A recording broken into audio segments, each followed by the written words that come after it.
Monday, July 12 meeting of the Park and Rec Committee to order. Any public comment or suggestions before we get going? Or We did have some people sign up for public comment or send me emails on public comment. Do we want it there for, I believe they're for the item number 6. Do you want to during that time or do you want to ahead of time? would you like to speak now or immediately before we take up that item? I would like to speak immediately before. Immediately before? Everybody good with that? Item 6? I would like to speak right away, please. Immediately before the item. Yes. Very good. Okay. I think everyone's here for item number 6. I don't know if Very good. Anybody with anything else that they would like to bring up today? Okay. We have the minutes from our June 7th meeting.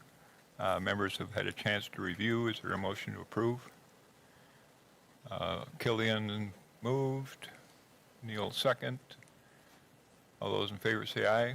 Aye. Aye. Oh, it should be noted all members are in attendance. Forgot that part. Ms. Polly is going to review with us the staffing requests for 2022. Yes. I'm just going to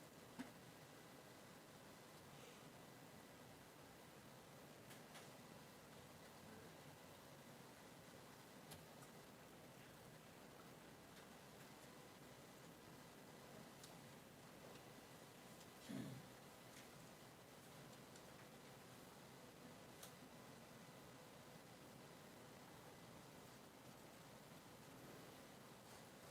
I guess I was going to bring it up on here, but you can't see the TV, so I guess that's not going to matter.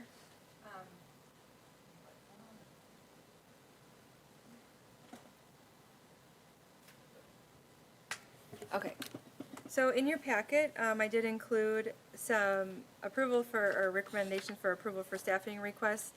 This is something that I have to usually bring through the county process. I have to turn these in June, and then I take it through the county process. Usually, that is who makes the final decision on most of our staffing because we are all county employees. However, the staffing requests that I'm bringing forward do have a city implication as well with our contracted services for city parks. And so I wanted to bring it tonight to you as a committee to have some feedback on these positions because ultimately it's where they get put in the budgets for both the city and the county. If either entity doesn't approve their portion of these positions, then most likely the position doesn't get approved.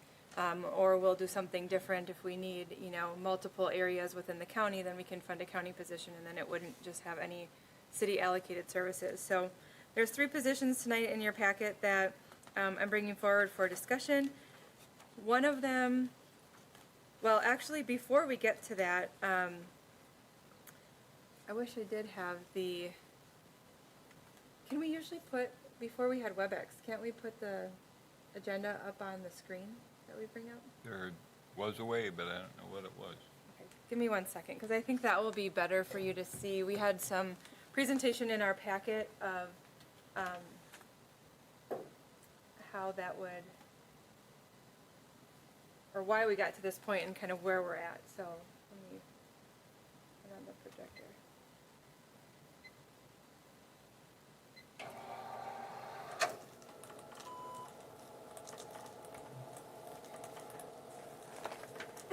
If you want, Mr. Chair, you could skip to item 5 and have some discussion on that while I get this set up, and we can, if you'd like. Can you join in that discussion? while Yeah, you're I'll doing be, that? yes, I think I can do both. It's mainly more of a discussion, I think, from Alder.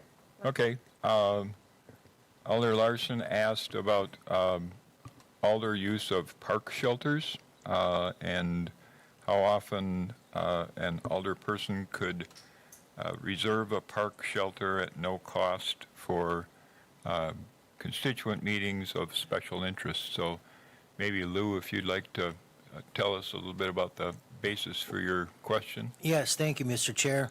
I brought this up because during the COVID and thing, our schools get taken away. During the summer times, we can't meet at our schools and stuff.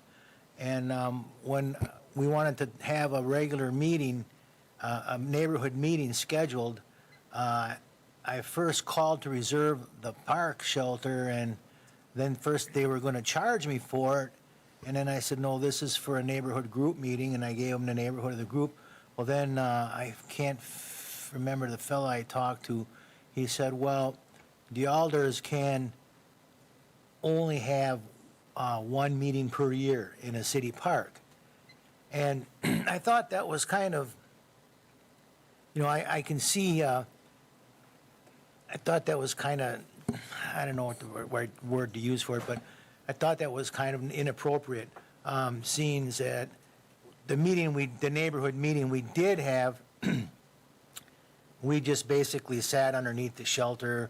We were granted the key to use the facilities and stuff, but nobody used the facility. And if, you're going to be holding a neighborhood meeting and it's going to be for a neighborhood group in a neighborhood park, I guess I'm asking that the alders should have, if it's not already pre-booked, alders should have appropriate use of those parks so they can keep their constituents informed about what's going on in the city. Thank you. Would your suggestion be that monthly meetings be allowed, or?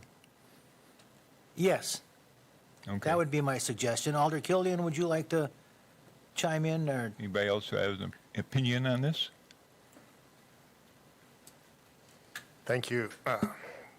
Thank you, Mr. Chair. And some of these meetings on the southwest side are held jointly, District 3 and District 10. And I think in a case like this, there is no quote-unquote citizen lead on the group, so it is two alder persons essentially interfacing with residents in the districts to inform them and update them on certain city issues or to answer their questions and so forth. So in that vein, and I certainly understand why there's some policy on, when groups that perhaps aren't considered official city business, when they're going to use a park facility, that there's some policy about reservations. But I think to Alder Larson's point about being in the midst of a pandemic, or in recent times,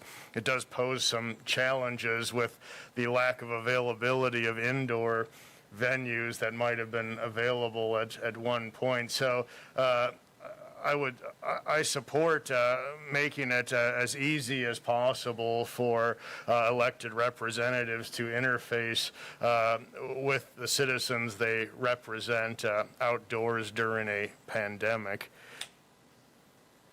Where does the group normally meet? We would normally meet at J.D. Jones School. Okay. And is that not available? I don't think it's available at this time. I haven't really checked.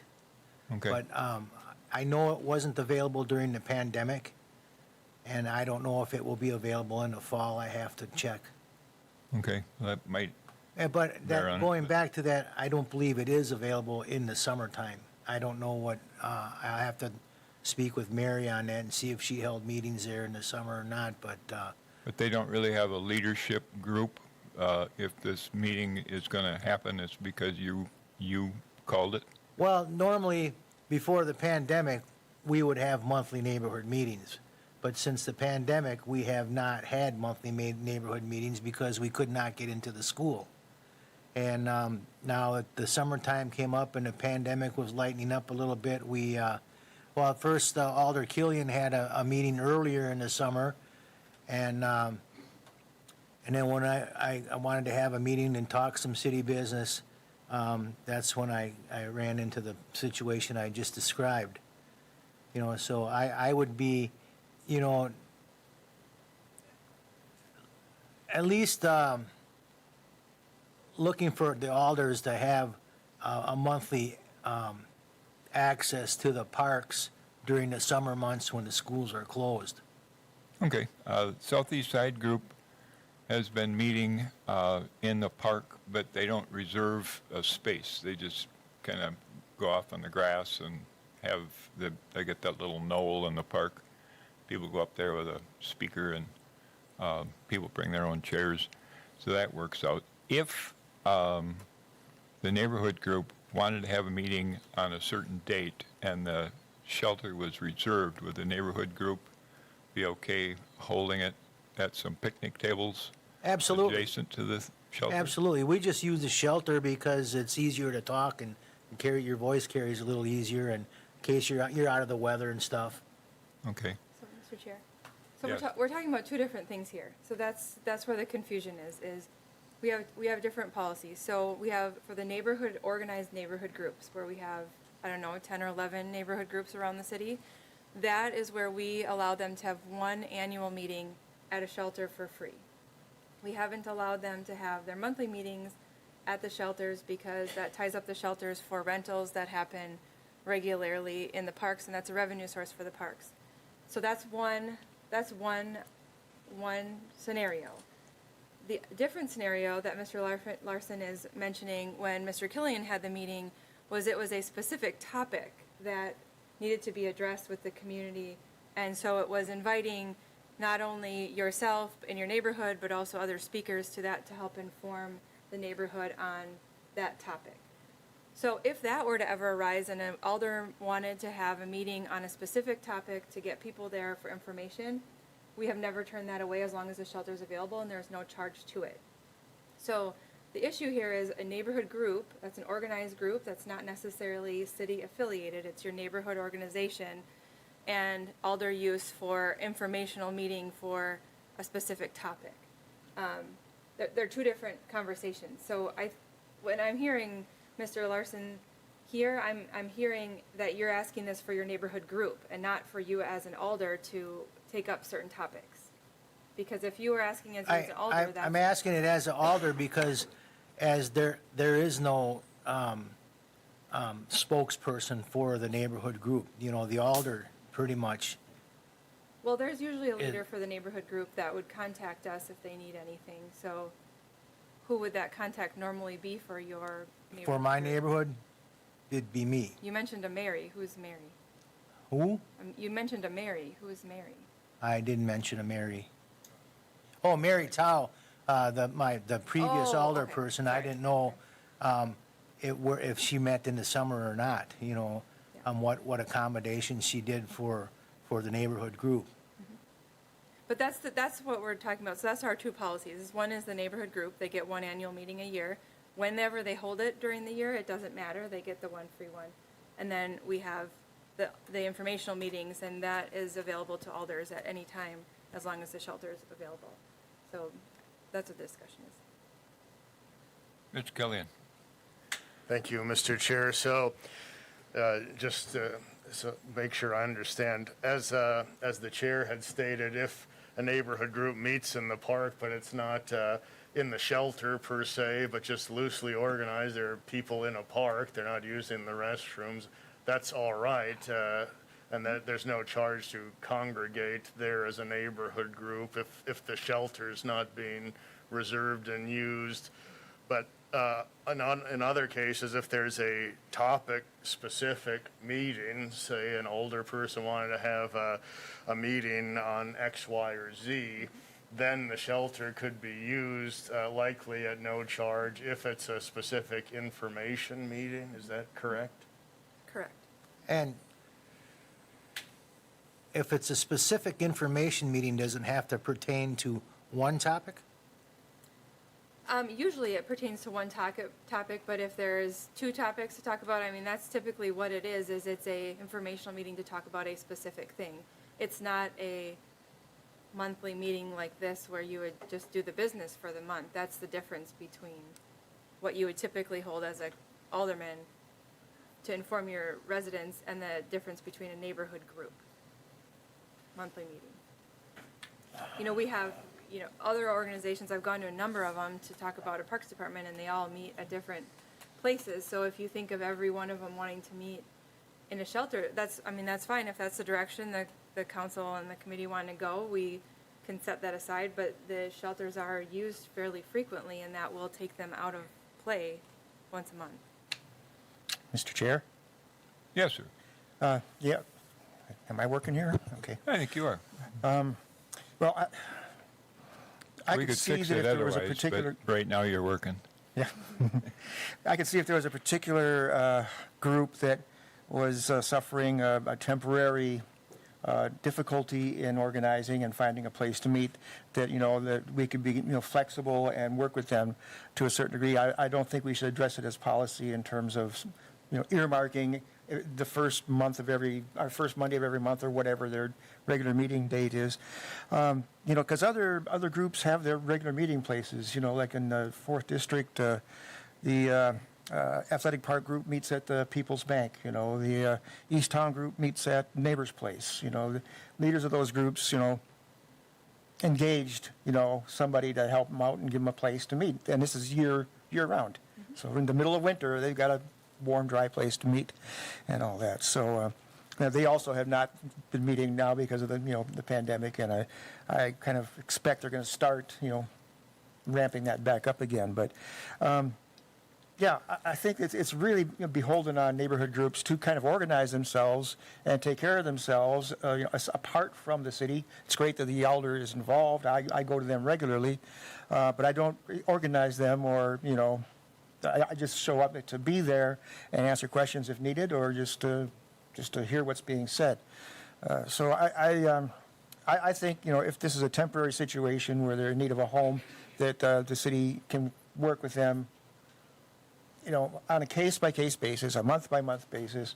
If there's an open spot on the calendar, X days before their planned meeting, okay, then we'll set it aside for you. If there isn't, there isn't.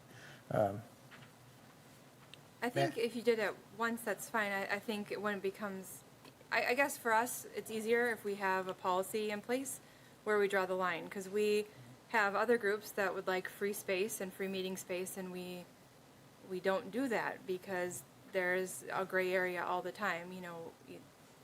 Our facilities are rentable facilities. So the argument of an alder getting use of a shelter, I think 100%. If you're doing an information meeting, you got it. We'll get it in there. If it's a neighborhood, if it's an organized group, no matter if it's a neighborhood or anything, if it's an organized group that's not technically a business of the city, that's where our current practice and policy states that there's a fee. Madam Chair, Yes. I think you just Close enough. answered your own question, or our own question here. And I'm, being new at this, I just made that call, and that's what I got, and that's why I brought it to this attention. But now that you made things more clear, I don't know that there is any real need to change any policy anywhere.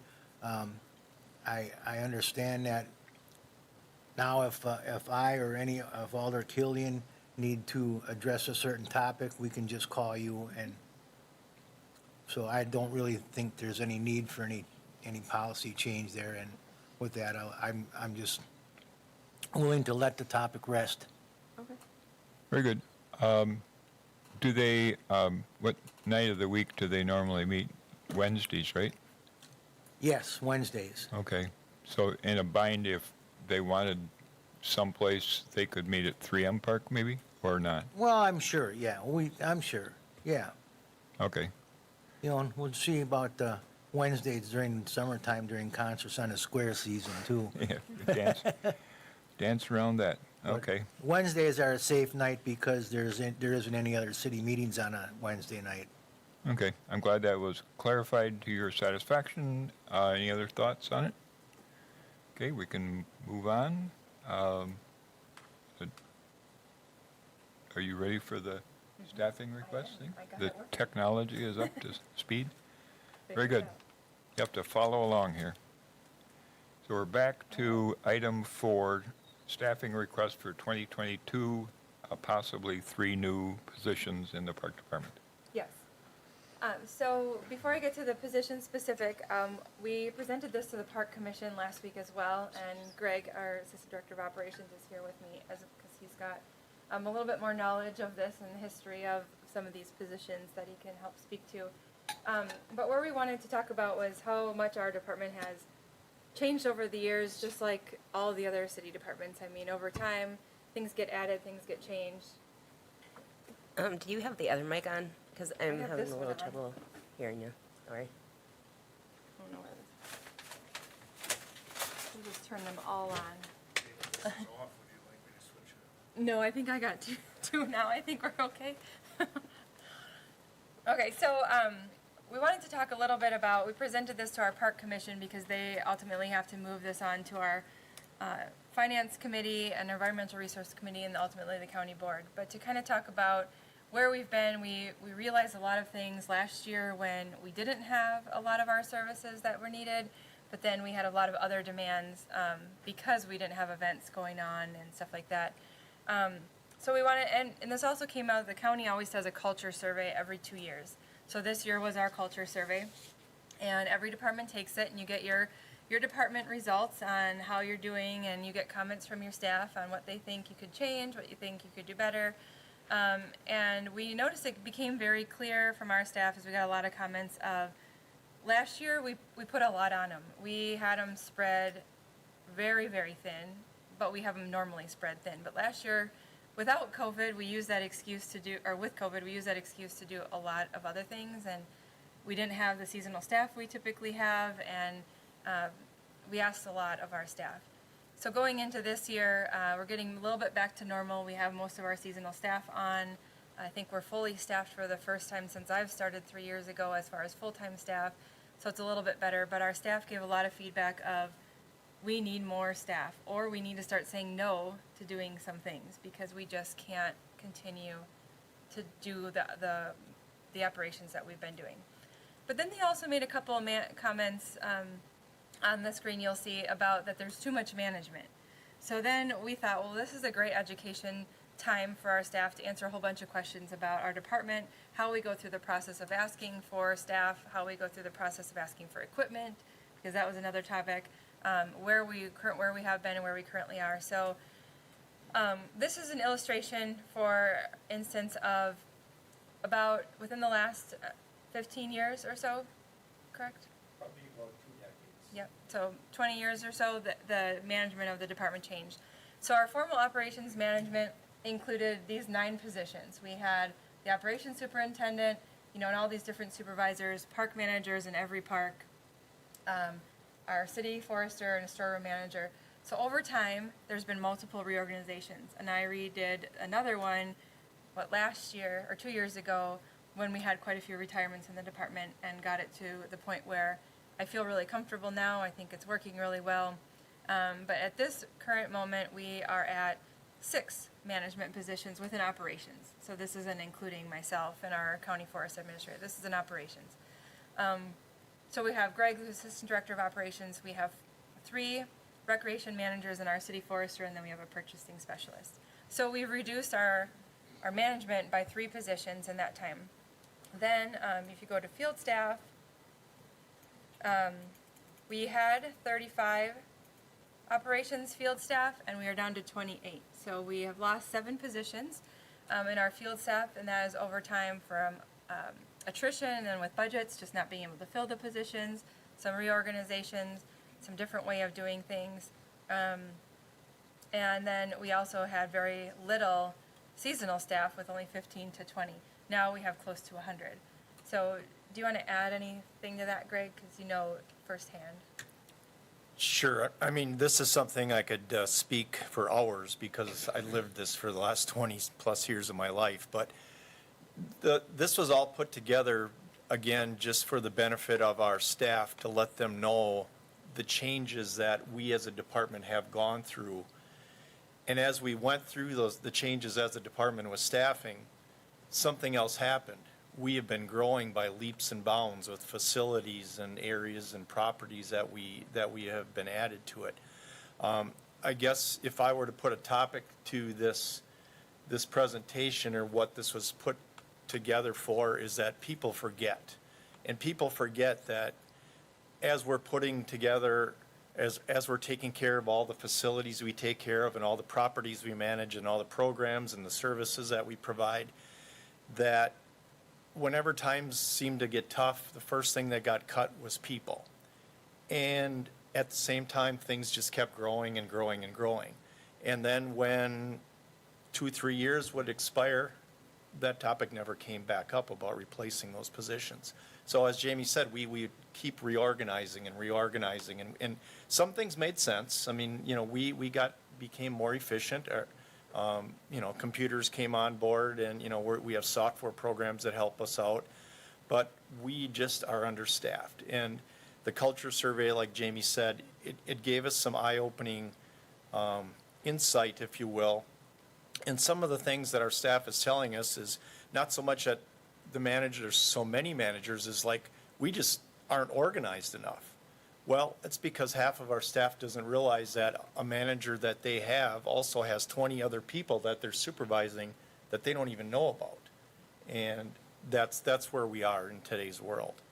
So we have become more efficient. We have added seasonal people, but the things that we need to provide at the level we need to provide them through the direction that this body has been giving us over the years, we just don't feel comfortable in providing the best level of service and care that we can.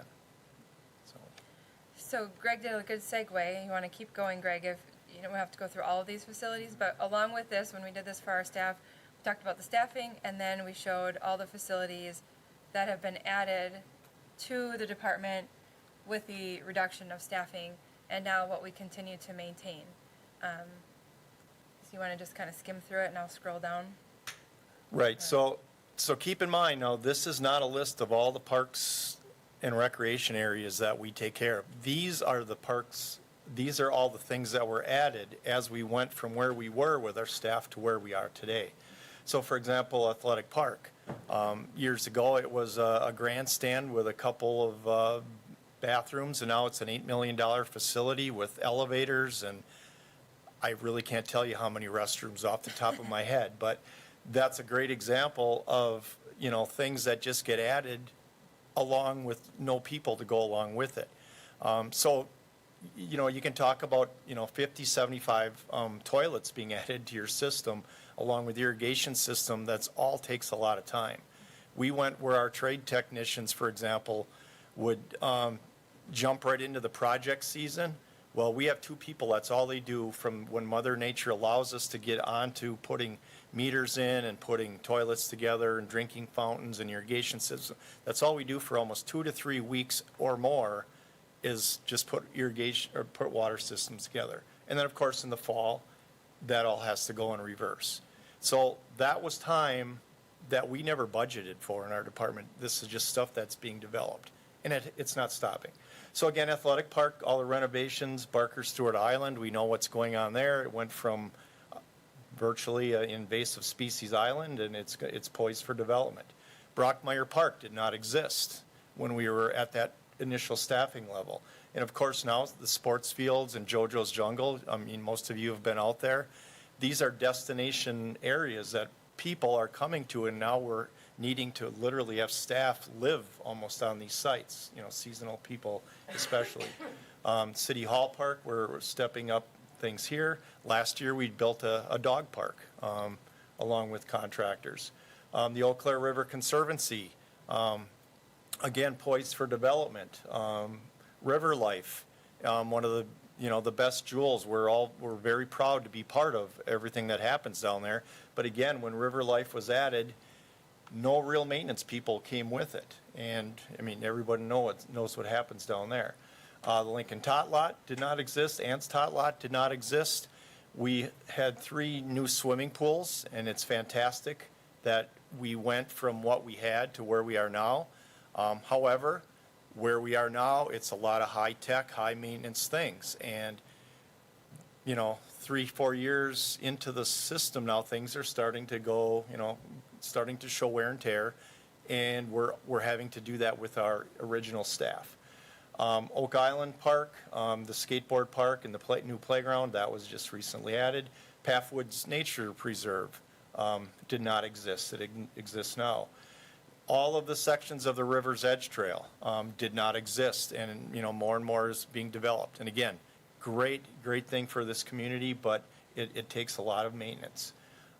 River Highlands Park did not exist. Sylvan Recreation Area. When we started with the people that we showed you at the beginning, that was a ski hill. We did not manage that ski hill. It kind of went by the wayside, so we had this really great idea of building Tubing Hill, and it was a success. And then we had a really good idea to build another one. And it was such a success that the community demanded that we open early, so we had to learn how to make snow. So we literally are, again, all with the same staff, for almost 2-3 weeks of the year doing that. All the other development at Sylvan, cross-country skiing came on board there. The bike trails, as you know, the Sea Walk, we've been working with them. More stuff. Westview Terrace did not exist, another new park. Whitewater Park, great facility. We can't take credit for all the cool things that are there, but it's ours to take care of now. And then, of course, the non-park grounds. As the city's been growing, boulevards all over town. Again, I talk about water systems. We went from the first irrigation system going in at Athletic Park, and now we have them in multiple locations. Airport Park, River Life. We have them the East Bay People's Sports Complex. Call myself, thank you. Snow removal operations. Way back when, we only took care of what we had to do just to get people to our facilities. We now do snow removal operations for city, county buildings, and of course, all of the River's Edge and River Life trails. And we are held to a pretty high standard on that, I think, and sometimes we have enough salt on those trails to suck the moisture right out of the sky. But that's just the level of care that we have to do it with the existing staff we have. So that's just the city, and then, all the things on the county that were added at the same time. Yep, so we're not going to go through all the county ones, but we have multiple other county facilities that we're upgrading, adding trail systems, a couple new facilities as well, and that is all part of our staffing. So our staff, works. We're one system. We don't treat it as city or county. We treat it as this is our job to do, and we go out and we maintain what we have, and we try to keep it at that level. So that's just an overview we wanted to bring forward, to kind of show you where we were, where we're at, and where we're going. And we keep wanting to do more and to do new things, and we love that. But that's where it's going to start coming with the conversations. If there's more trails and more irrigation and more parks, it's going to have the conversation of maintenance and staffing along with it. So with that, I guess just to start, and why we're talking about this too, is the positions we kind of looked at. We looked at really where we are, what my task was when I was hired, or what I was said to be my task from the county and the city, and also kind of where we need to go to kind of help maintain what we've got. So the first one, I'm not going to read through all this, I put it in your packet, but the first one is a recreation supervisor. That is a lower level recreation position, entry level recreation position. Really would probably focus on aquatics, would be underneath our current recreation superintendent. This isn't a new position to the committee. You've seen this last year, I brought it forward.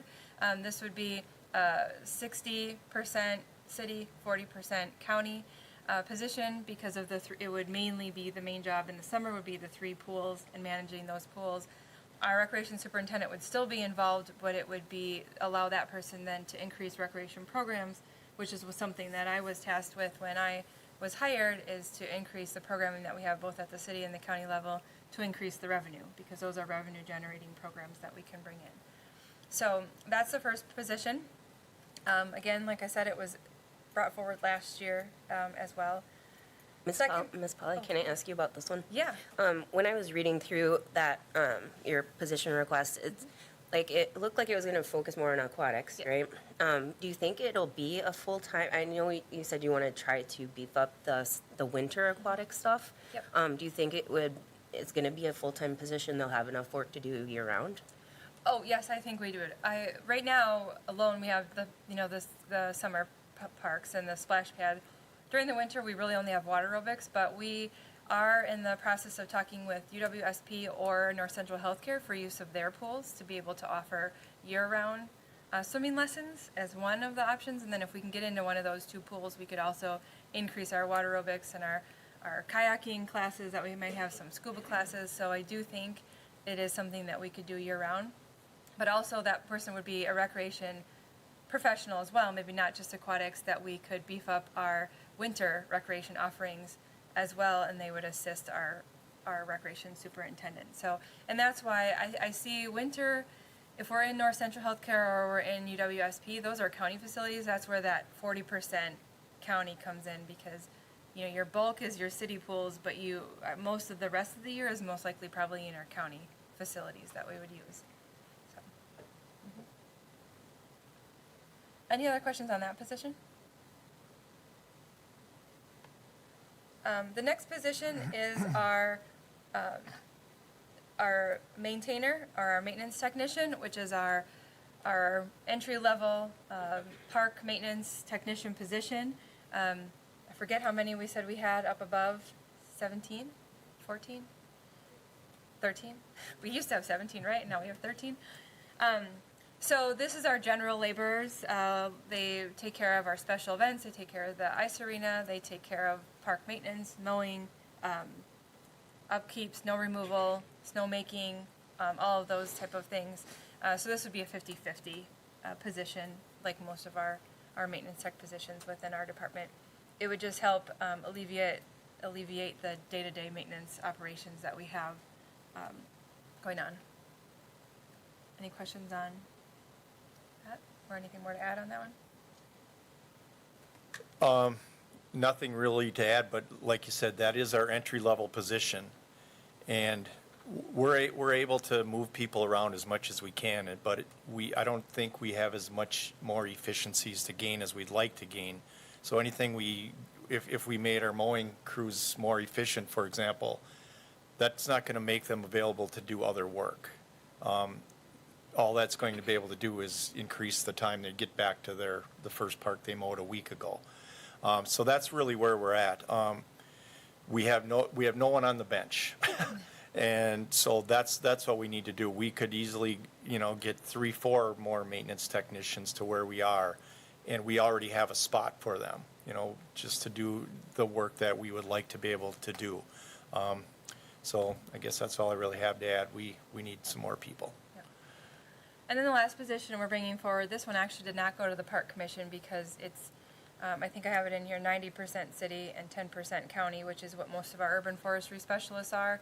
And that right now we have an urban city forester, and then we have a 4-person urban forestry crew that maintains all of the city's urban canopy.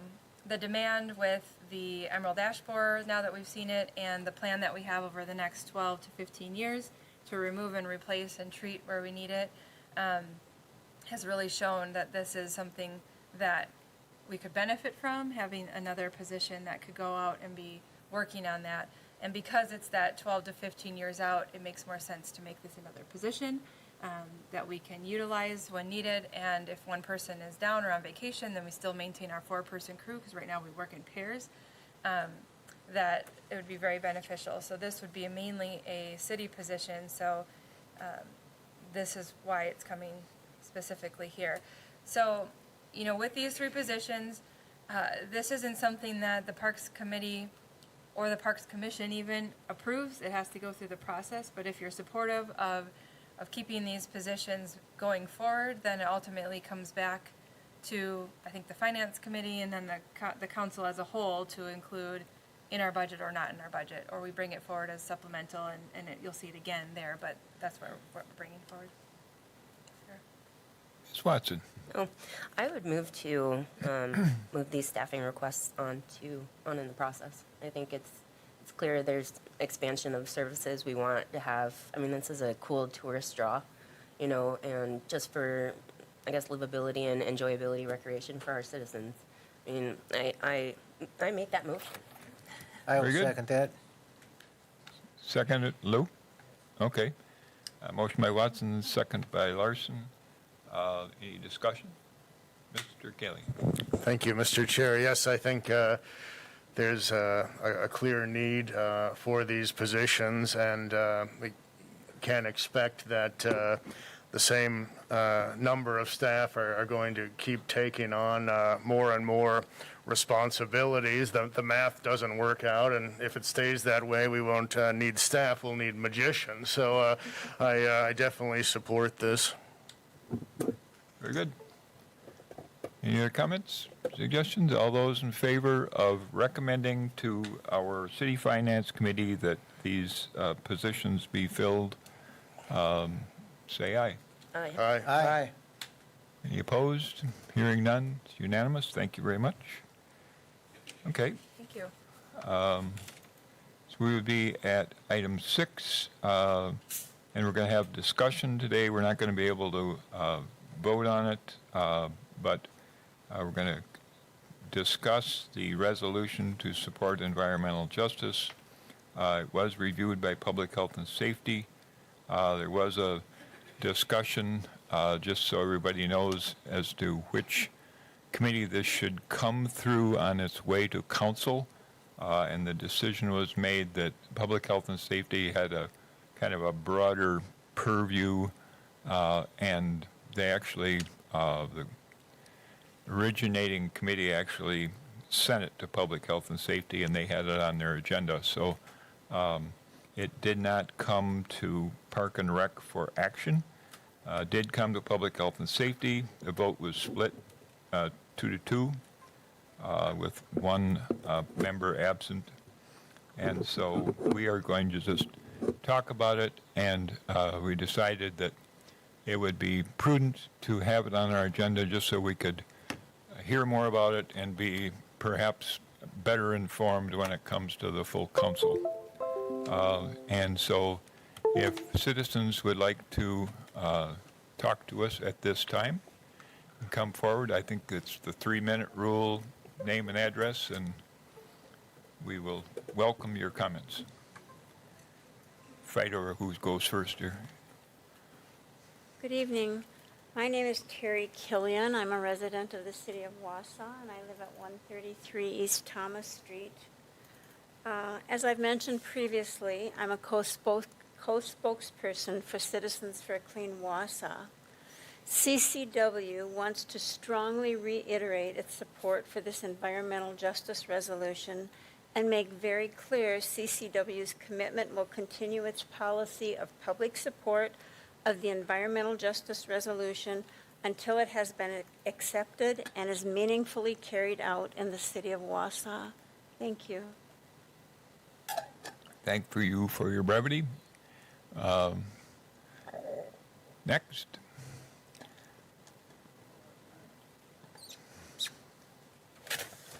My first time here, so I don't know the rules. Do I have to state my name and address, both? Yes, Okay. please. All right. My name is Tanya Reilly, 223-828 Orchid Lane, Wausau. Thank you for the opportunity to address the Parks and Rec Committee. I appreciate it. I am here to speak out on the resolution to support environmental justice. There are many concerns I could talk about, but in the interest of time, I will focus on one area of the resolution. The resolution states that the City of Wausau will incorporate environmental justice into City of Wausau ordinances, codes, policies, and processes, which could include review of existing codes, which will be conducted with appropriate revisions to bolster and improve environmental justice outcomes. I interpret this, my interpretation, as a blank check to the City of Wausau to impose an unlimited number of new fees and regulations on Wausau residents and business people. Could the committee please elaborate on what specific changes might be coming to our existing codes? Could the committee please elaborate on what new ordinances, codes, policies, and processes will arise as a result of this resolution? Furthermore, I perceive that these new fees and regulations would be imposed in the name of the ambiguous and very ambiguous ideas of fairness, diversity, inclusion, and equity. Fees and regulations add costs that crush small businesses and signal to those businesses owners to invest in other communities outside of Wausau that are more friendly to free markets. More regulations also tend to strangle residents with higher taxes and more government intrusion and red tape in their lives. So again, I ask the committee to specify what new ordinances, codes, policies, and processes would be enacted as a result of this resolution and what changes would be made to existing ones. I also ask the committee to specify how the city will decide who gets punished and who gets rewarded in the name of the nebulous, subjective, and ambiguous notions of fairness, diversity, inclusion, and equity with the new and modified ordinances, codes, policies, and processes. Thank you very much for your time, and I look forward to your responses. Have a good evening, everybody. Very good. Next speaker. Dan Barth, rural Mosinee, address 206540 Ravick Lane. This is when it comes to having a hometown, Wausau would be kind of like my hometown. It's where I socialize and do business and things like that. I'm very interested in environmental justice. It's a huge topic, very complex topic. I think it's a topic that cities and nations around the world and around this country, around the state are taking on. I think it's high time that Wausau took this on. There's a history, and we all know it, around this nation and in this city and in this state, cities around the state, of people of lesser financial means, oftentimes suffering the consequences of where polluting businesses are located. Things like where there isn't going to be the growth of trees and things like that that will help cool their neighborhoods. We're coming into an area, a time when these matters are going to be more and more and more important. And I don't think it's a time when the city should duck out on taking on the responsibility of looking after all of the members of its in the city. And that's my comment. Thank you. Thank you. Anybody else? I'm Bruce Grau, 1115 North 10th Street. Since the 1937 city-imposed order mandating children stay in their homes due to an unrelenting release of quartz dust emanating from the 3M plant, Wausonians have been under assault by industrial polluters. Over 40 identified polluted sites downtown have undergone cleanup but continue to exude residual contamination. Currently, there are now 11 active sites downtown and in several neighborhoods, now 6 with the mall being the most recent since 2019. 143 plaintiffs filed suit in response to 6 deaths and damages to health and property values due to long-term exposure of multiple pollutants from the Crestline site. The exposure has historically been most concentrated in working class, poor, and diverse neighborhoods as they surround the polluting sites. The last 5 identified sites have all been in such neighborhoods. In District 3, the area most affected, the population is 23% people of color, and 40% of all residents live below the poverty line. Census Tract 1 downtown has the highest percentage of disabled people in the city. To me, environmental justice facilitates the active participation of those historically impacted the worst, but whom are least likely to engage with the power structure. Why don't marginalized people engage? Cynicism abounds that the city represents only the wealthy and powerful. Skepticism exists that one's marginalized experiences will not be understood by such a homogenous appearing city government. There's fear of possible retribution if someone comes forward to criticize the system, and many feel that community is just not for them. Plus, people work. They have to address family matters at the time that these meetings occur. By endorsing the environmental justice resolution, the city is declaring, number one, that it acknowledges the disproportionate effect longstanding pollution has had on poor, working class, Wausonians of color, and disabled people. Number two, it endorses the conviction that addressing the needs of the most impacted leads to the benefit of all Wausonians, as pollution stopped at its source doesn't spread.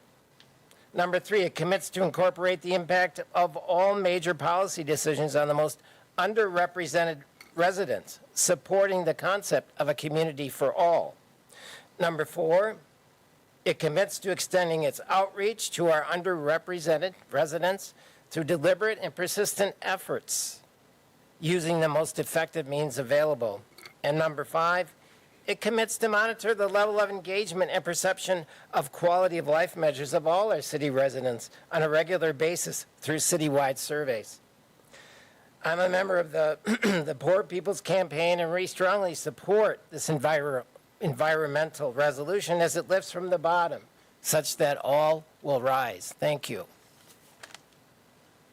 Thank you. Anybody else? Nobody else on this topic?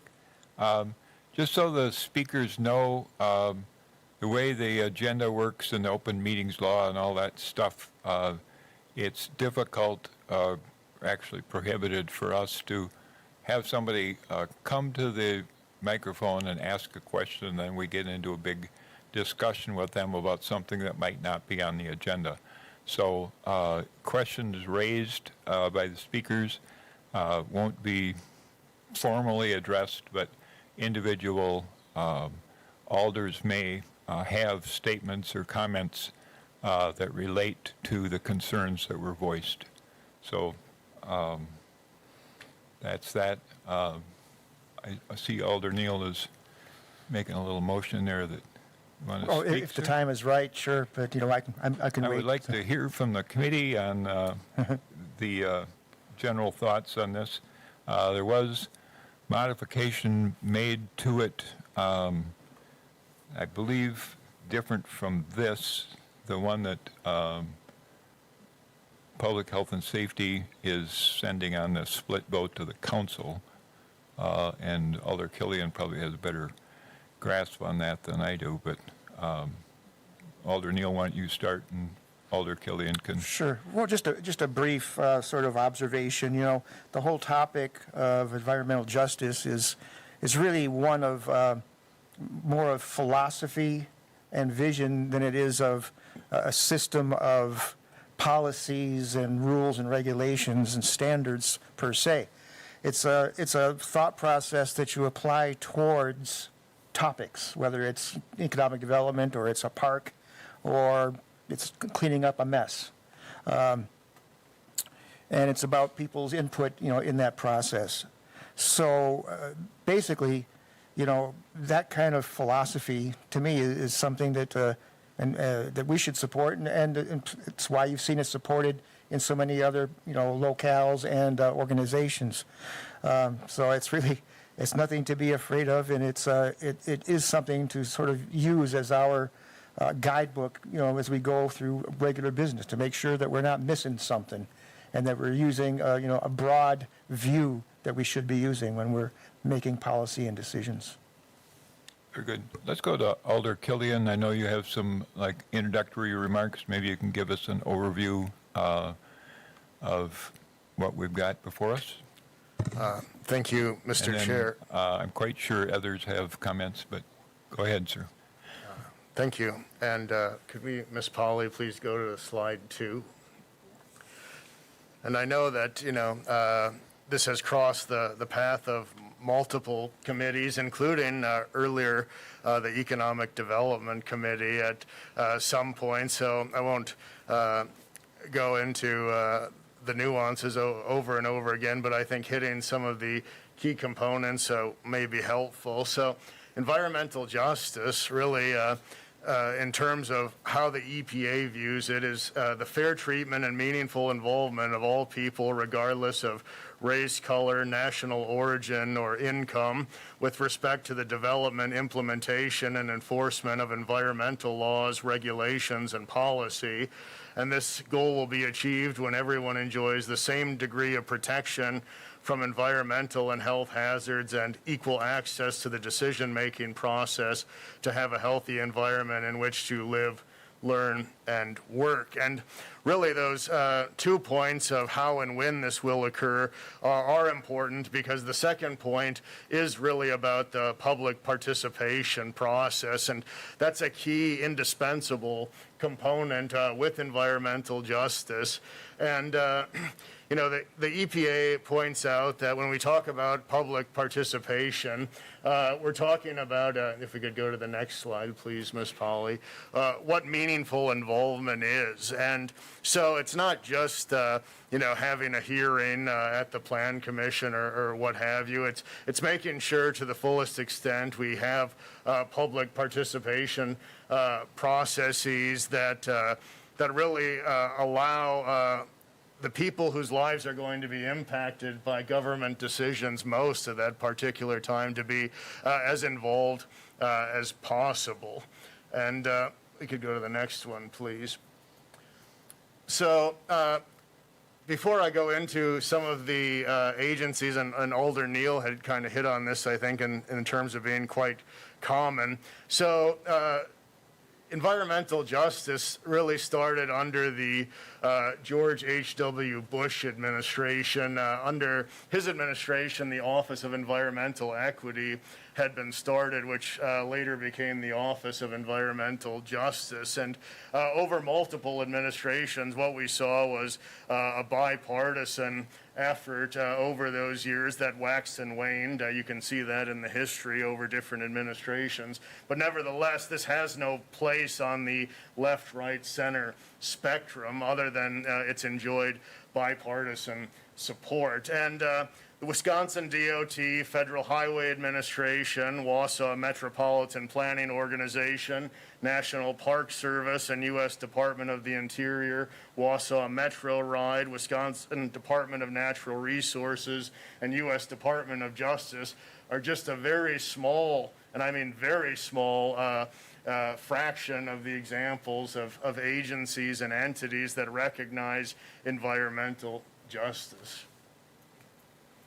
So when we talk about any policy matter, and I think whether it's environmental justice or about sewer and utility lines, there are often a bunch of technical terms or jargon. I know sometimes I don't understand some of them out of the gate, but when we talk about environmental justice, it's not just that there's equal protection from environmental hazards, okay? So we're talking about a yin and a yang on this, or two separate sides of the coin. So there's equal protection from environmental hazards, but there's also equal access to environmental assets. And I think that may not have been understood well historically locally. So when we talk about environmental assets, what are we talking about? We're talking about things like parks, green spaces, outdoor recreation opportunities, and more. And most of those actually fall under the purview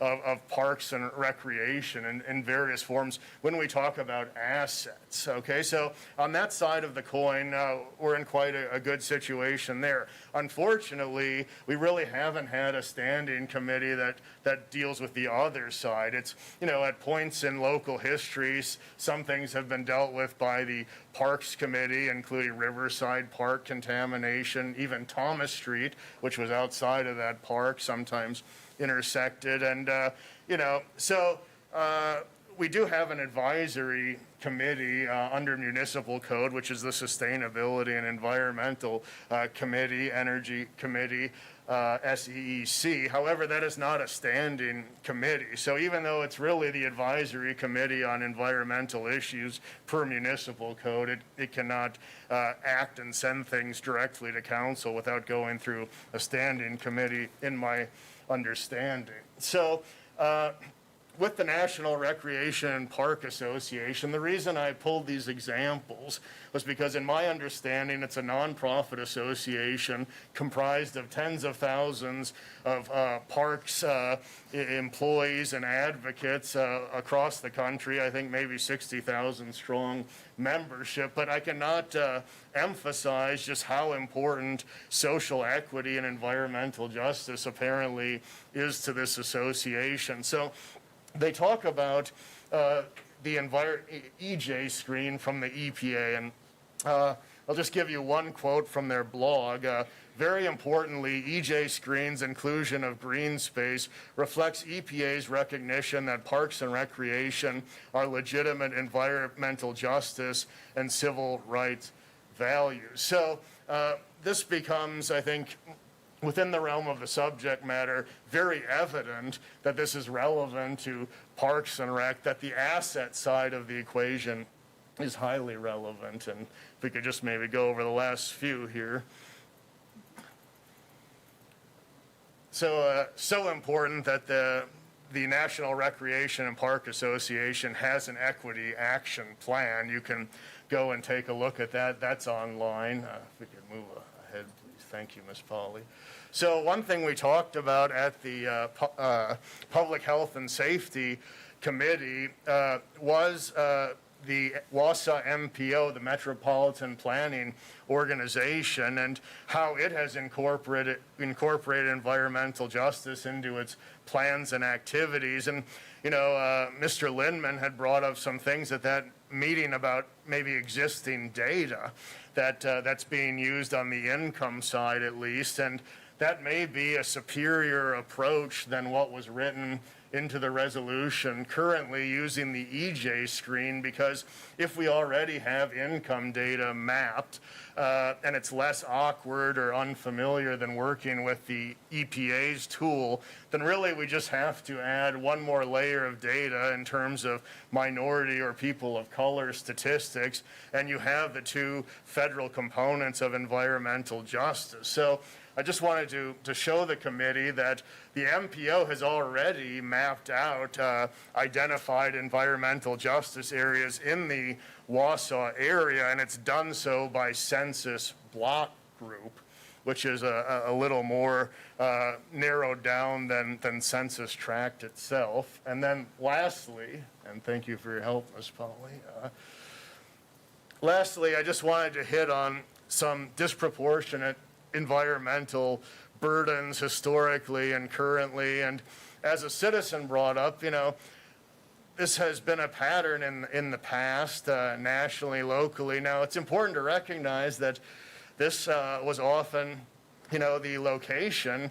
We saw a lot of industrial facilities in years past and many years ago located near the river for many reasons. One of them was discharge. But what I'm getting at is the disproportionate burden may be incidental, okay, in certain cases, but that does not diminish the impact. So really the importance here is just understanding and acknowledging the statistical and factual disproportionate burden. It's not, we're not indicting people. It's not a matter of guilt. It's a matter of recognizing statistical reality. And some of us have seen the city's EPA application from around 2012 and 2013, and if not, I think it would be great to include that in the packet for when this goes to council, because essentially in the application to the EPA, it was recognized that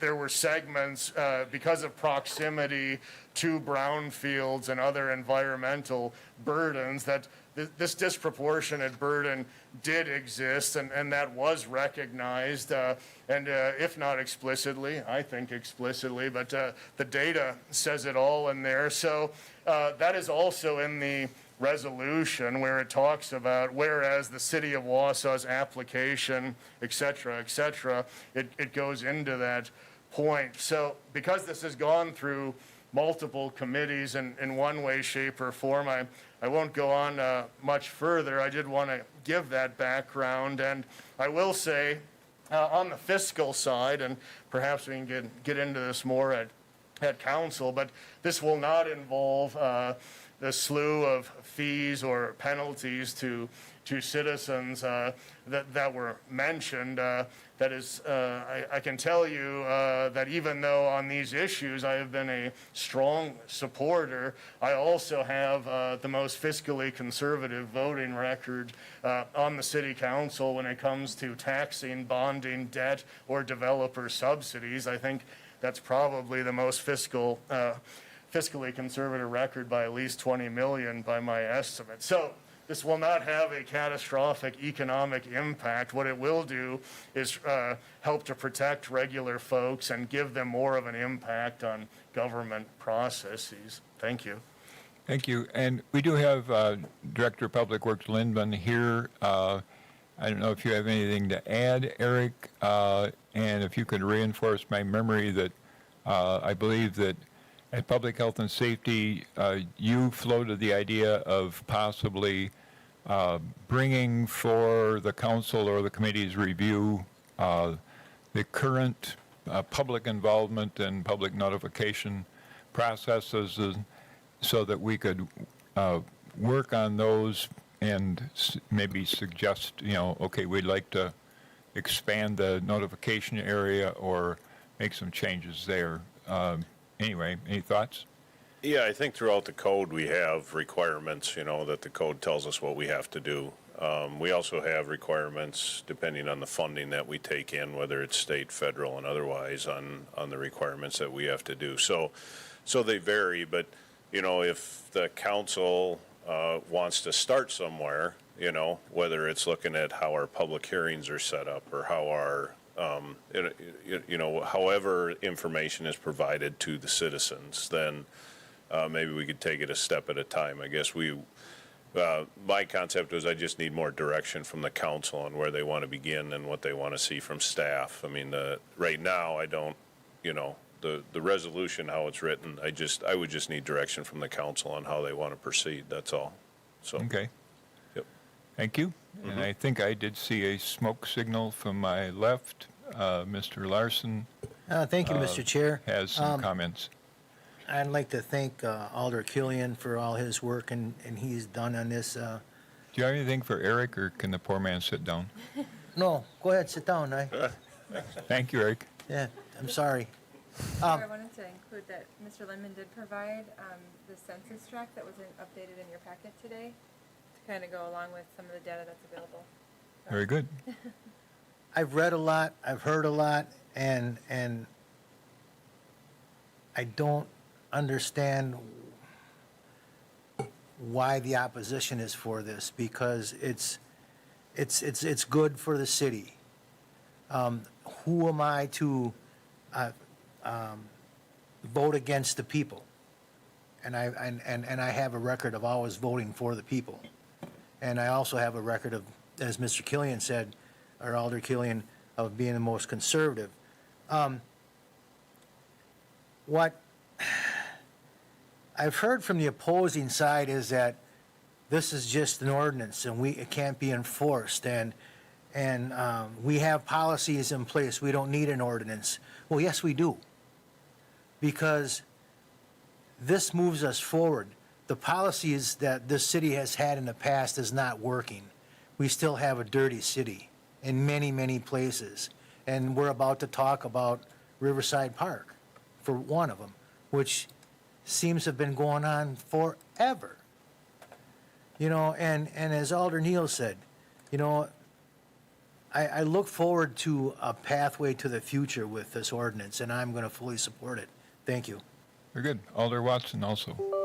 So I guess, can I ask for clarification questions, that kind of thing too? Is that okay? Certainly can. Okay. If anybody here knows the answer, we'll gladly share it. So I was wondering, because when you were speaking, Alder Killian, you were talking about that the Sustainability Committee is not a standing committee. I mean, could that be worked into this resolution that creates that as a standing committee? Or, who would be reviewing the existing codes? Would that also fall on the standing committee? So that's my first question. May I respond, Mr. Chair? You certainly can. Thank you, and thank you for your It would question. be impolite for you not to answer the lady's question. Okay, well, thank you for that question. I think that would be open for discussion and suggestions, but I think it's a good question and a good point, because as we talk about these things, we see some voids, and I think part of the this being positive and productive would be filling those voids. So, I mean, I'd be certainly, as the author of the resolution, open to that suggestion. I think as it's currently written, I think staff and committees and departments would review existing things, but as you mentioned, it doesn't go into granular which committees. So I think if you thought that could benefit ultimately from more specificity, I think that would be a good contribution. Well, and I think it would be, I mean, especially like you said, it's a valuable committee that meets more infrequently, right? Maybe doesn't have as much teeth behind it because they have to send it to something else. So, I mean, and it's an issue in Wausau, right? Pollution is an issue. So why isn't that a standing committee? So I could see that being in this, and it would strengthen it, because I think it would put one group sort of in the driver's seat of some of this examination. It would make it a little more directed. And then also, sort of along the lines of what Mr. Lindman said, like, I would like to see maybe more actionable, like, what can we do to, like, what's the timeline maybe of us reviewing the public engagement policy? You know, is it something we want to do quickly? Is it something the standing committee should be brought in to do? I guess that's my thing. I like it because I think it speaks to, you know, change that we want to make, right? But I guess I just wanted to see more direction, because I don't want this just to go out there in the ether and then it just falls, right? We want something to happen, so. Okay. Thank you. And may I address those last comments? Certainly Mr. Chair? can, sir. Yeah, and thank you. Good points, Alder Watson. I think, you know, given the nature of it as a resolution, that still doesn't mean we couldn't add some time frame guidance, I believe, kind of maybe in the smart objectives realm where we had, you know, something actionable time frame. It's non-binding. I think, as it's been pointed out with a resolution, you know, we can't do certain types of things that we could with an ordinance, but I think that does not mean, and we could check when we discuss this at council, about putting in a time frame for review. And in terms of the way I think the Liberation and Freedom Committee had seen this resolution, even though it seems rather simple and like it may not do much, I think it does some important things for the beginning of this type of discussion and path. You know, I think the path to improvement or new things begins with one step first. And I think the main purpose and utility of this resolution, and it does a few things. It defines environmental justice for the city, and it does so even through data definition. So, and I think that's really important, because whatever happens in the future with reviews or discussion, we'll have that data definition, kind of like the MPO does. So even when we say, well, who's going to review this? What will they review? At least we'll know what areas of Wausau, you know, where they kind of fit on that EJ spectrum. So I think the definition of these things and the data definition would be hopefully the key utility this brings, but maybe we could add some time components. I'm sorry, Chair Peckham. I just had one last Yes, sir. question. Was about the map. I've heard some questions like, you know, and maybe that's what's in the packet with the income and demographic, but like where the maps would be and who would create that. Like in Section 6, who would create the inventory in the system? I think it was. May I address that, Mr. Chair? You can, or Mr. Lindman can. Actually, I'd like to bounce some things off of Mr. Lindman if he's willing to come off one more Troop time. back up here, Eric. But yeah, as Alder Watson, that would be a key component of this, is that data definition. And initially, it was written to come from the EPA's EJ screening tool, but you know, that would be apparently, based on what Mr. Lindman and others said, kind of something that's not delved into much here. But in the course of discussing this at Public Health and Safety, Mr. Lindman brought up another method which might be more efficient and I think essentially free. I mean, maybe there's some staff time. I don't think it. Right. So could you talk a little bit about that, Mr. Lindman? Yeah, like a lot of the census data we already have, right? So, and we go through that and we kind of pick apart. So right now on our GIS system, if anybody says, you know, where our low to moderate income areas, we can pull those up. We can do highlights on those. And so this is just an example of taking the census data and, you know, with ethnicity, race, things like that, and kind of breaking it down. This is just census tract 1. And so I just had GIS put that together, and this is just an example. I mean, we could highlight different colors. You could break it down into blocks. You know, you could really get into detail, like the southeast corner of Census Tract 1 is, you know, high percentage minority or white or whatever that is. So we could break that in, and rather than trying to learn another database Yeah. you know, on the EPA, this is something we already have, and the information is there. And as the census gets updated, we have access to that too, so we can update this, and we have that capability in-house. So, yeah. And we could do census block groups probably, or census blocks. Yeah, I mean, all of this, you know, it just takes a little bit of time, but I think if we just start with the census tracts and start breaking them down, and then we can just kind of work from there, and then kind of work inward for each of those, you know. And it might help us too, you know, when we're requesting funding in the future, and depending on what funding and stuff is coming down, you know, we have a lot more data, detailed data that comes down, so, yeah. And, you know, that just shows the value of discussion, too, because, yeah, the way it was written, maybe it wouldn't have worked out so well because it was new and it involved a new tool, but it was Mr. Lindman who brought this forward and should get credit for that. This takes away, I think, the heavy lifting of having to work with other data Right. sets, and so it could be theoretically rather easy, I think. Yeah, yep, I think just time and putting the data together, yeah. May I ask Mr. Lynn one more question while he's up here so he doesn't have to return again? Well, you know, I just wanted to bring this up. I think sometimes, unfortunately, it's seen as there has to be, you know, if there's going to be more public participation, maybe there'll be more antagonism between the government and the people. I think some feel that way, but I think it often can lead to some very positive outcomes. And I just wanted to bring up something like kind of a real world example, the Cleveland Avenue site that's being worked on. First of all, I think that's a great example of how the government kind of seamlessly took over on citizen concerns, and now we're seeing positive action that we haven't seen in 30 years, so that's really positive. But, you know, the DNR had invited public input from the community too, and I think one of the inputs from the community, even though it came from government records, was on a certain phthalate that 3M had found in kind of a nearby property that sometimes is associated with lacquer or varnish.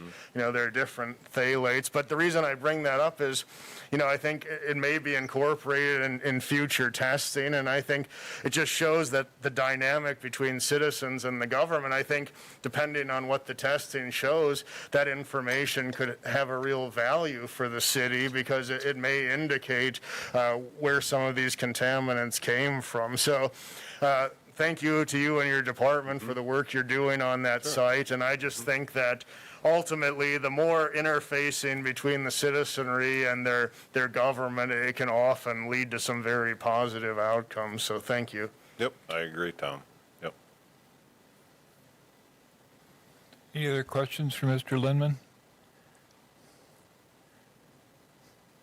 Thanks. Thank you, sir.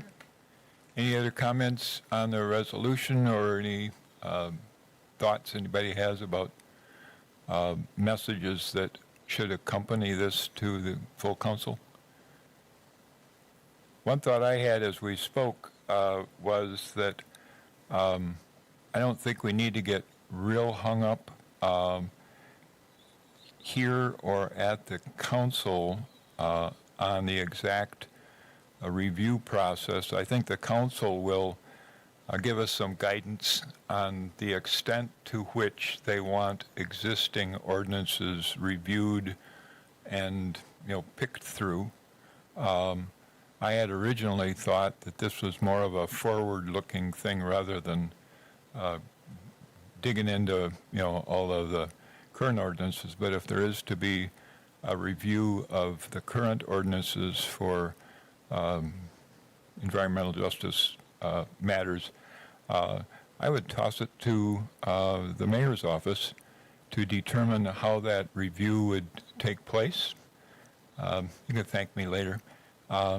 Anyway, I think that the mayor's office could be entrusted with developing a review process and how that would work, what committee it would go through.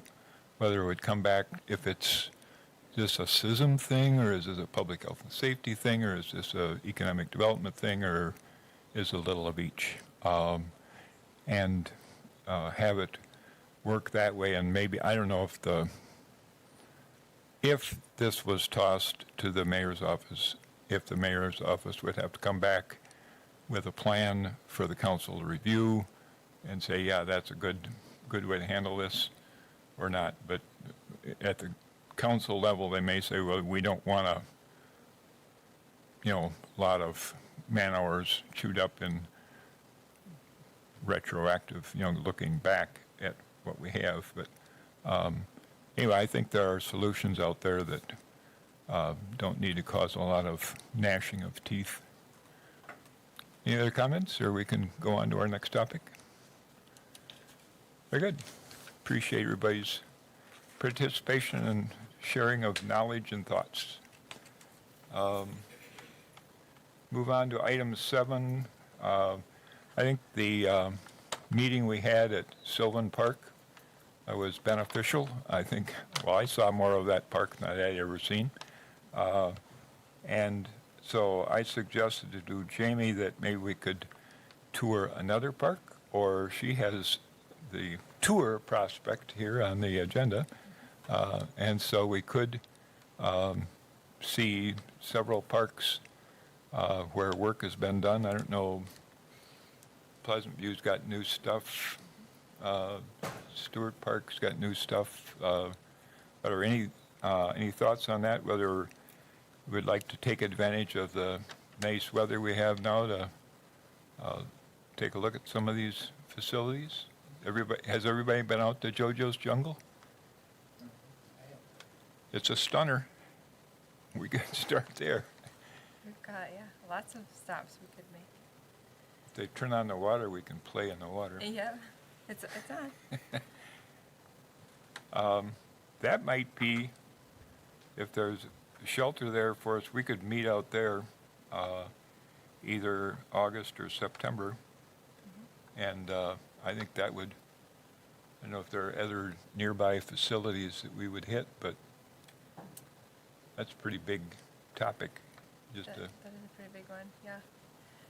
Yeah, we could do it one of two ways. We could have our meetings at different park locations, like you said, or we could set an afternoon to do a little parks tour where we could either rent a bus and take everybody around like we do for the county tours, or we could just, everybody. Yeah, the County Park Carpool or Commission drive just together. sets a day, and they, like from 9 to 3, they just get on a bus and We take them around. very nice lunches Yeah. from Panera Bread.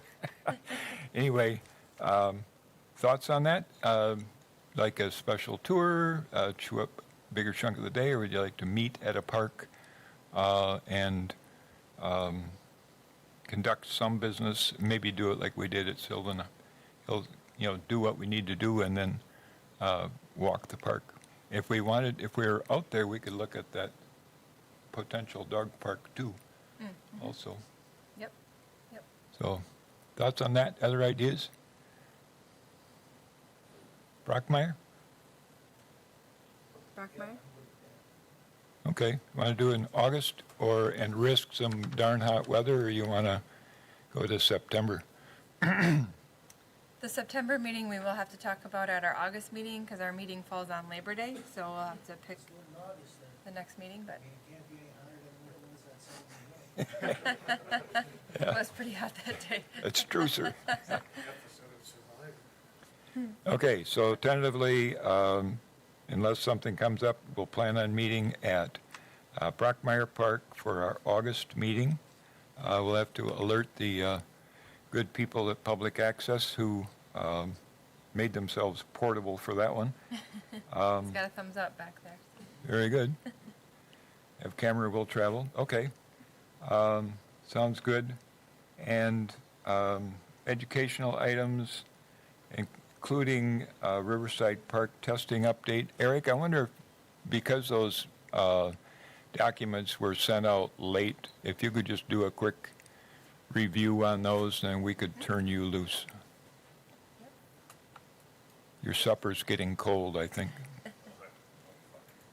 We can pull up Should I do the map first or the charts? Matter? Well, I suppose the map, I mean, I think everybody can read the charts. Yeah,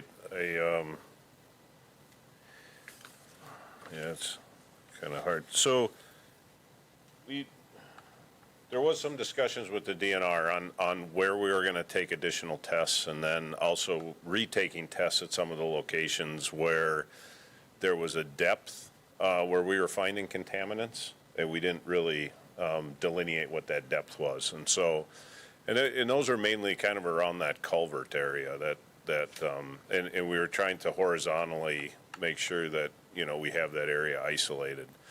I think there were still a couple samples that we took near P1 that actually we went down a further depth and we're still getting detects, but they were going down. So I'm not anticipating the DNR is going to require us to do another round of sampling. I don't know that 100%. Where are we? Where's one? P1? You can see if there's a better map, too. Yeah, I think the next one, Jamie, down. The next one, this one? That one, yeah. Okay. There you go. And then kind of that, yep, right up in there. Yeah, that's kind of where that culvert is. And that's where we had like a lot of the, I guess, higher level hits right there. So, so right now, Matt Thompson with the DNR, he will get together with his group and review these and kind of make a determination if they feel like there's enough information there. We'll have a conversation with him, with REI, and then we'll start discussions. If there's no more sampling that they're going to require, then we'll start discussions on what the next steps are, any sort of remediation and, what they're going to require. The one thing right now, in order to try to, if there's a link to a private entity where this stuff came from, that'll have to be determined by the DNR. And so, REI put together some of those kind of, I guess, those heat maps, that kind of show that contamination. Maybe a little bit misleading because it's on a program, and so it kind of tries to extrapolate kind of how it heads off to the little bit southwest there across the Waleco property.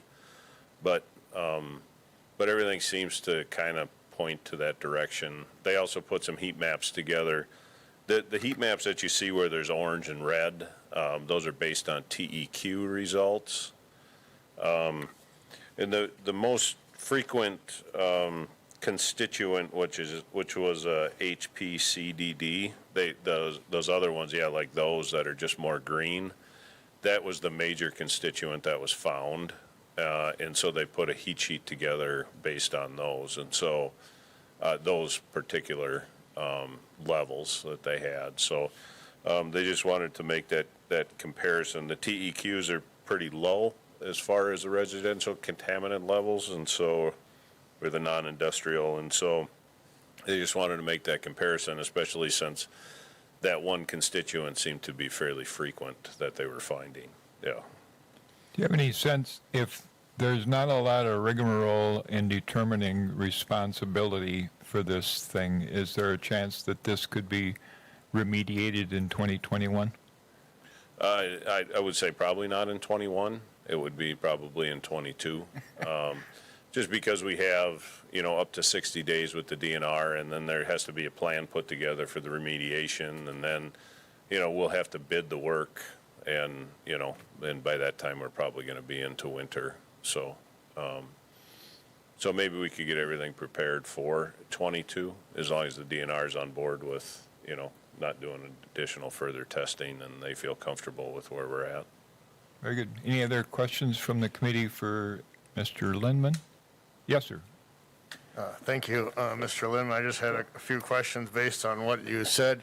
Do you know how, you said it may be 60 days before the DNR comes back with a response? Is that kind of what we're estimating? No, that's what they're allowed. Okay.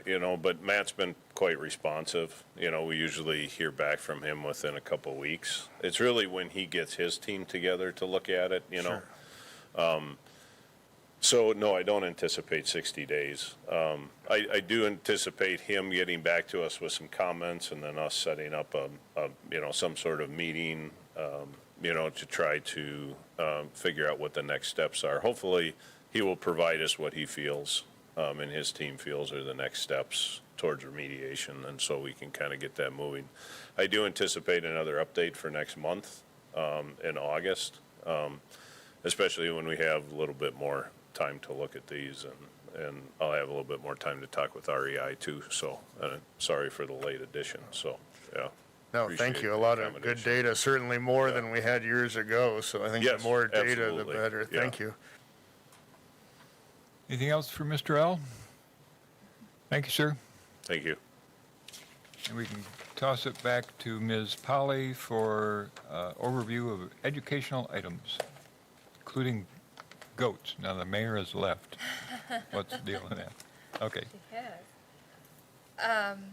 Well, I'll talk to a few of these things, and then for our general operating updates, I'll turn over to Greg to have him tell you what's been going on. But a couple things that were asked about were, the goats on Barker Stewart Island are here. They've been here now since last Wednesday. They'll be here for about 2 to 3 weeks, depending on how fast they eat. But we hope that they don't eat too fast because we want them here on next Thursday, the 22nd. We're going to have an event in the afternoon that we'll be getting out to the committee and the council and the community from 4 to 7 down near the island, not on the island, but on the mainland side of the island, where we're just going to have some educational pieces on, what pictures of the plants that they're eating and what it's for, what they're doing out there. The farmers will come and have a few goats that we can let the kids touch and see up close, because right now you can't touch them, or you shouldn't be touching them. And then we might have some, like goat cheese prizes and maybe some goat yoga. And the library is going to do some goat theme activity, and they're going to have goat bookmarks to give out to the kids. So a little fun event that we'll be having. But they are July 22? July 22nd. It's next Thursday, I believe, from 4 to 7. So we'll get information out on that. And then really what they're doing down there, though, is they are eating. So one of the tips is if you want to see them active, go in the earlier in the day or in the evening. Those are their eating windows. Usually in the middle of the day, they are resting their tummies and not eating as much. I did put on our website a frequently asked question sheet that I did steal from another community, but it was relevant for everything that we're doing, and then added some information about our goats as well. But they can eat, about 8 pounds of food a day, and they eat for that window of 8 to 10 hours, and then they rest, and then they eat again, and that's their jobs. That's what they do. But they are separated right now by a wire mesh electric fence. We do have signage up there. We do have people checking on them regularly. The farmers are coming regularly. It says in that frequently asked questions too, the fence will give a shock, but it won't be anything that can harm anybody. But if that's just watch them. You can observe them, but don't touch them. Don't try to feed them.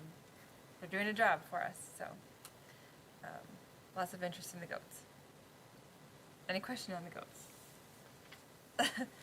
The other thing is the bike share program. So we're still working, and we're waiting for our attorney's office to get the contract with Tandem Mobility signed so we can get the bikes back out.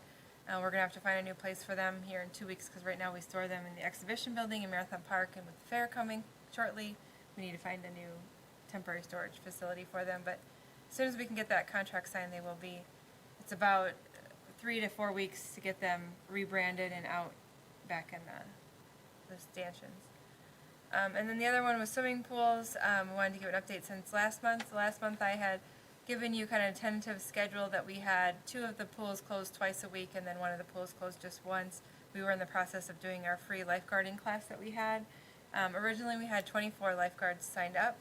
Throughout the process of kids just not showing up or not being able to pass the initial skill session that they have to pass, we ended up hiring 15 more lifeguards out of that group, so that's good. And we did lose 3 other lifeguards since the beginning of the summer, which is typical.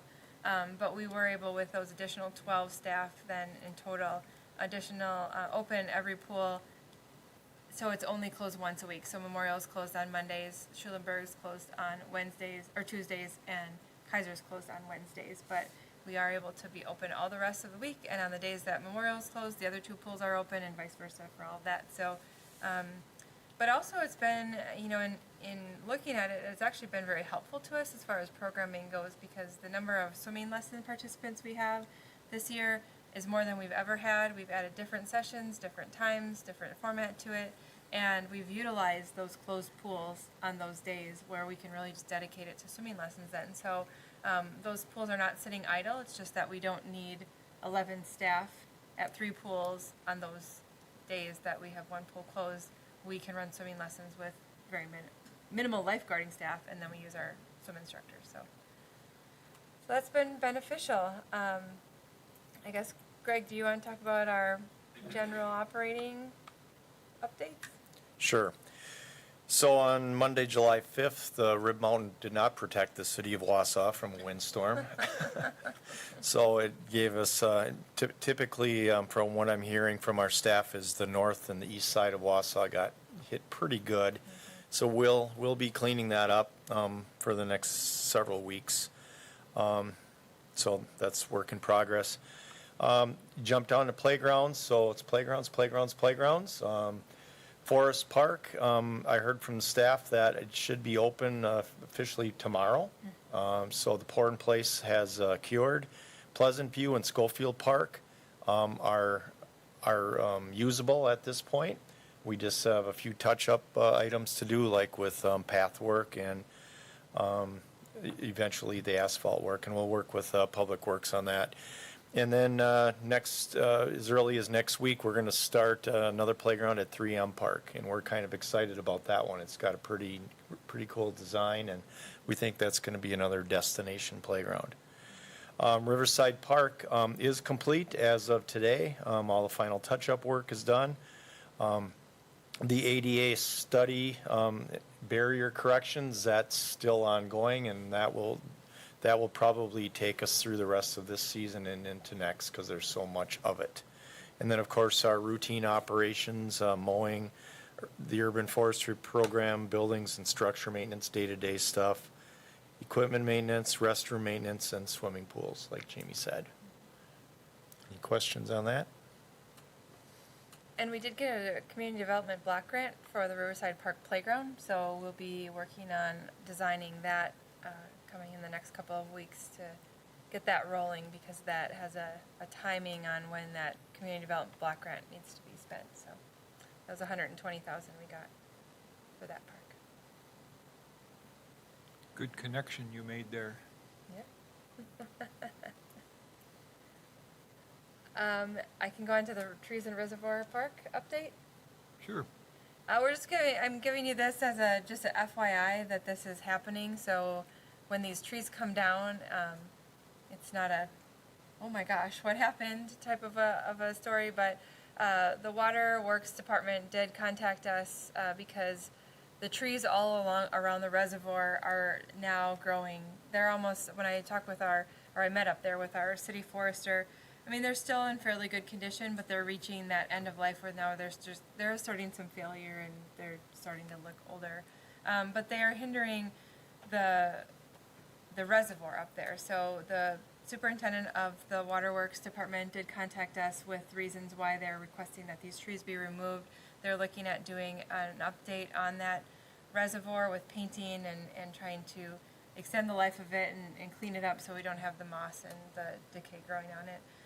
So we'll be working with them, our city forester and the Waterworks Department will be working together on the removal of all the trees around the reservoir, and then we'll be working on a way to add trees back to the park. So there are some areas where we can add some trees that will still screen the big tank from the neighbors, but not necessarily be as close to the reservoir as the current trees are. So it will look different, but we'll be working on that with them. I understand. I think this is a good idea that they're also reached out to Alder Ryan to work with neighbors and get the word out about the necessity of this and how they're not just chainsaw happy. Yes. Very good. What else you got? The last update is the second dog park location. Just wanted to let the committee know it had been talked about to keep pursuing it. I have reached out to the Wisconsin DOT to see if it's still a possibility. The information that I got back was it is still a possibility. They just wanted more information from me, so I needed to provide them like a drawing of, you know, the fence that we would utilize there, if we would need to update it at all, where a typical entry would be, the parking area. They wanted to know if we thought of any lighting out there, where the trail would be, so I kind of put that into a preliminary plan for them, have sent that back to them, and then now just awaiting, they had a group that needed to look at it, and they would get us more information back, so that's what I am waiting on currently. Very good. Any questions on that? Do we have any suggestions right now for future agenda items, or you can always feel free to make suggestions in the interim? Next meeting date, Monday, August 2, 4:30 PM. I guess we're going to Brockmeyer. Is there a motion for number 11? Alder Watson is volunteering. Alder Killian is seconding the motion to adjourn. All those in favor say aye. Thank you very much. Aye.